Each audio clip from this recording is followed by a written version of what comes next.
Cuando en 1996 Gerard Genet publicó La obra del arte, ensayo en el que propone una reflexión personal de gran rigor sobre el estatuto material y las funciones de las obras de arte, se vio en la necesidad de aclarar el sentido de su título voluntariamente ambiguo.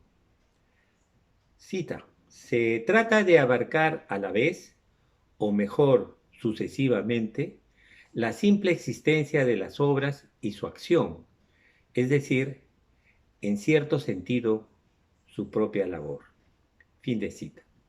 El teórico francés de la narratología acogía las reflexiones de la filosofía del lenguaje cotidiano para enfocar el arte y la literatura desde un criterio relacional, no como objeto, resultado o dato. Así, se suma a la tarea de definir no las artes, sino el carácter artístico de tal práctica o del efecto de tal experiencia, que implica clarificar en la vertiente formalista, afín a la estructural, la noción de literariedad. Desde su óptica se entendió erradamente la propuesta de Jacobson de que el objeto de la ciencia literaria no es la literatura en su totalidad, sino lo que hace que una obra dada sea una obra literaria. Al aclarar Eichenbaum que el término alude a los rasgos distintivos de los materiales literarios, se asumió que eran aspectos propios o exclusivos del lenguaje literario, con lo que el criterio óntico se trasladaba erradamente de la psique humana, intuición, imaginación, ingenio, etc., hacia la obra.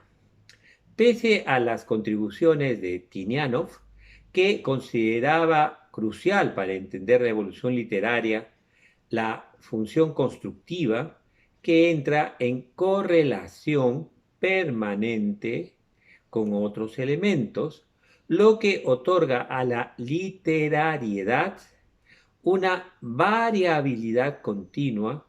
Se la entendió en términos fijos y estables. Contrariamente, los formalistas con esta categoría no habrían intentado establecer un criterio ontológico, ¿qué es?, sino cognoscitivo, ¿cuándo es? Después de sus grandes contribuciones a la narratología, Genet buscó enmendar el equívoco. Para ello parte de una definición provisional. Cita: una obra de arte es un objeto estético intencional, un artefacto o producto humano con función estética. Fin de cita. De inmediato precisa que tanto la mención a objeto como a artefacto calificados de estéticos significa en situación de producir un efecto estético y función significa efecto intencionado. Es decir, que requieren de activación de su puesta en acción, de modo que en su concepción la obra del arte consiste precisamente en desencadenar una relación, una vivencia estética. Una cita al respecto.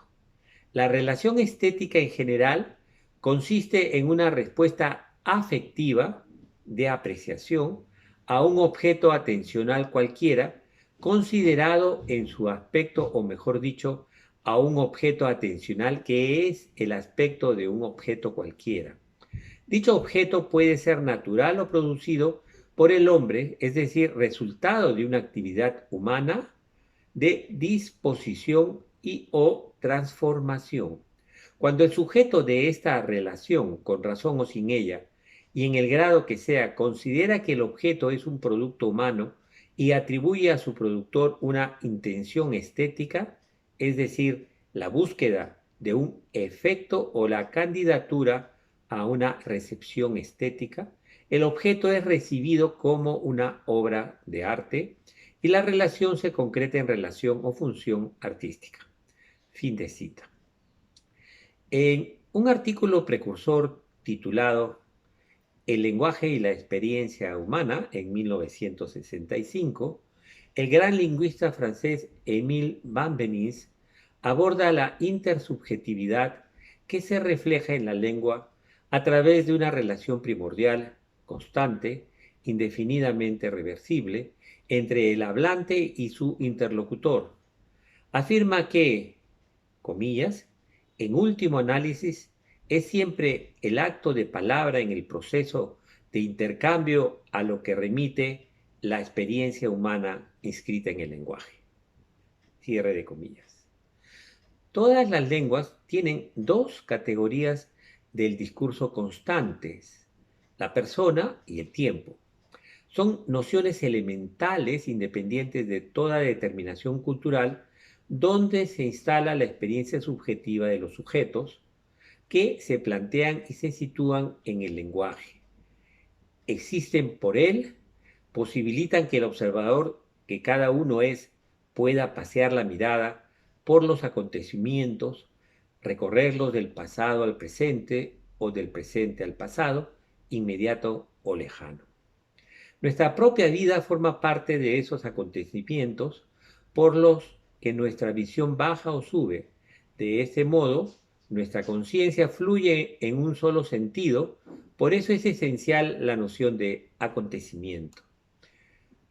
Wolfgang Iser, en El acto de leer, 1978, continúa la pista de Benveniste al aseverar que el significado de una obra no se puede considerar una esencia o un contenido, sino un acto, una actividad. Es decir, nuestra relación con esta posee el carácter de acontecimiento como correlato en nuestra conciencia del texto. Establece una fenomenología de la lectura que provoca determinados impulsos a los que, como lectores, debemos dar respuesta. Esta relación entre objeto-sujeto controla el fenómeno literario como actividad sobre el soporte de la suma de elementos plenos y puntos de indeterminación complementarios que inciden como guías en la experiencia imaginativa hermenéutica que denominamos literatura. Una cita. En la lectura reaccionamos sobre lo que nosotros mismos hemos producido. Y este modo de reacción solo hace esto plausible porque somos capaces de experimentar el texto como un acontecimiento real. No lo captamos como un objeto dado, ni tampoco como un hecho objetivo que queda determinado por medio de juicios predicativos. Más bien se nos hace presente mediante nuestras reacciones. El sentido de la obra gana también con ello el carácter de acontecimiento y porque nosotros los producimos como correlato de la conciencia del texto, experimentamos su sentido como realidad. Fin de cita. El verdadero precursor de este enfoque sobre el arte pertenece a la tradición filosófica del empirismo y más precisamente al pragmatismo norteamericano. Nos referimos a John Dewey, que en su obra El arte como experiencia, 1934, postula una estética contraria a las especulaciones teóricas y metafísicas y propone no separar el arte de la experiencia cotidiana u originaria. Una cita. Cuando los objetos artísticos se separan tanto de las condiciones que las originan como de su operación en la experiencia, se levanta un muro alrededor de ellos que opaca su significación general de la cual trata la teoría estética.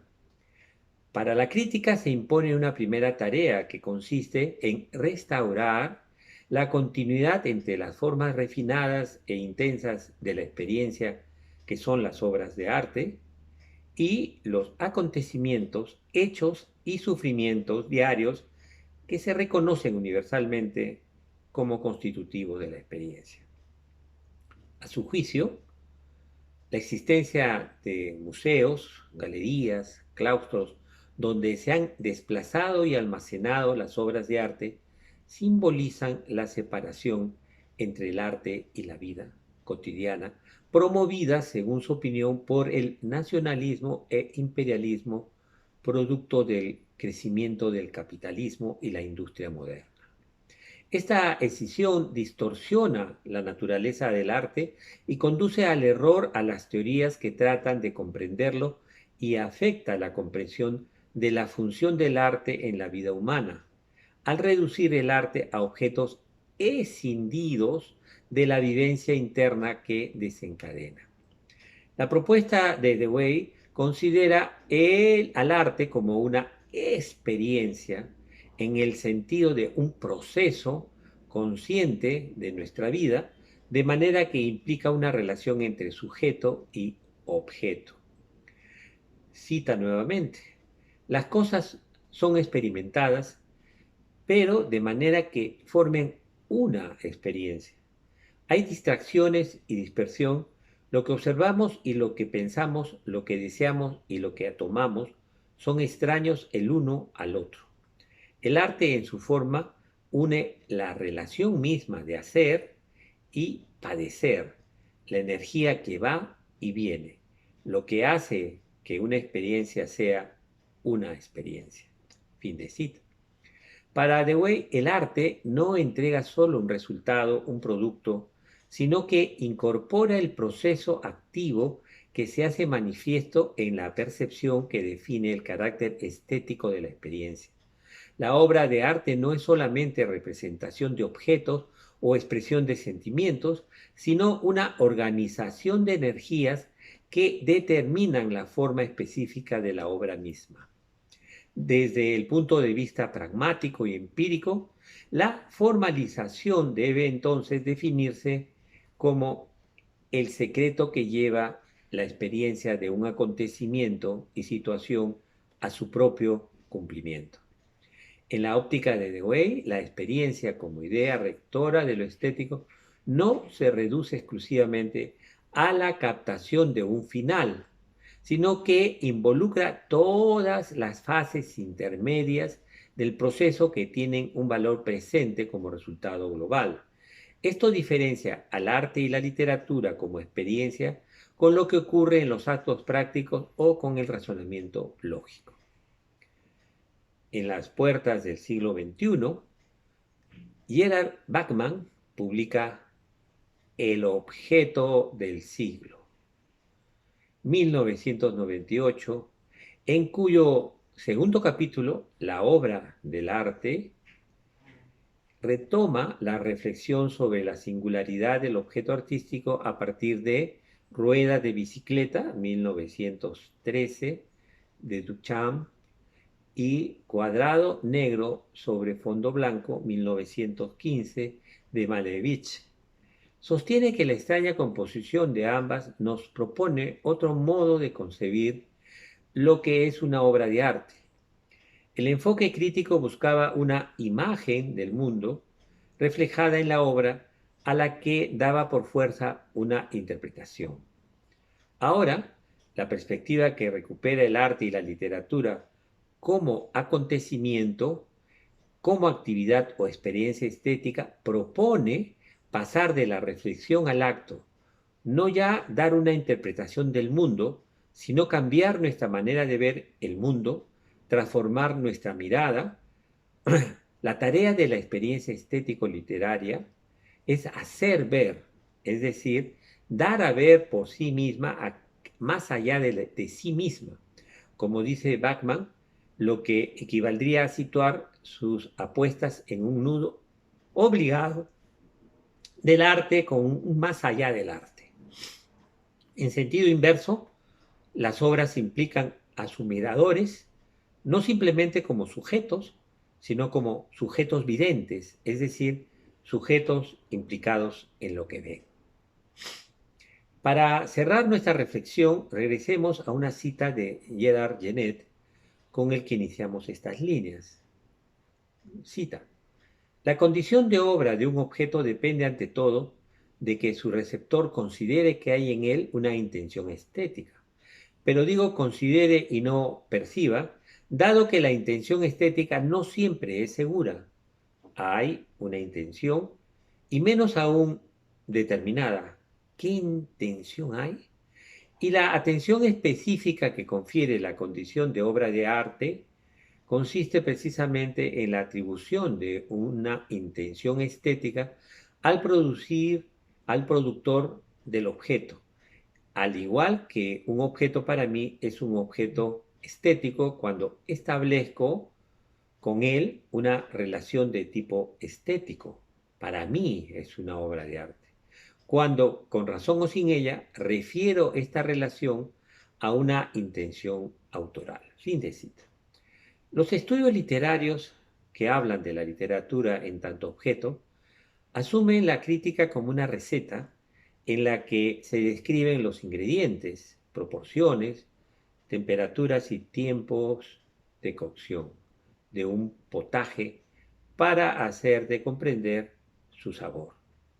Por el contrario, la crítica disidente ideológica, que asume la literatura como un acontecimiento, recupera la experiencia presente de la degustación de la sazón o formalización creativa para explicar cómo los componentes y su preparación han logrado los efectos percibidos. Está en tus manos, estimado oyente o lector, limitarte a las recetas o incursionar en la cocina del arte literario contemporáneo como lo plantea la nueva crítica.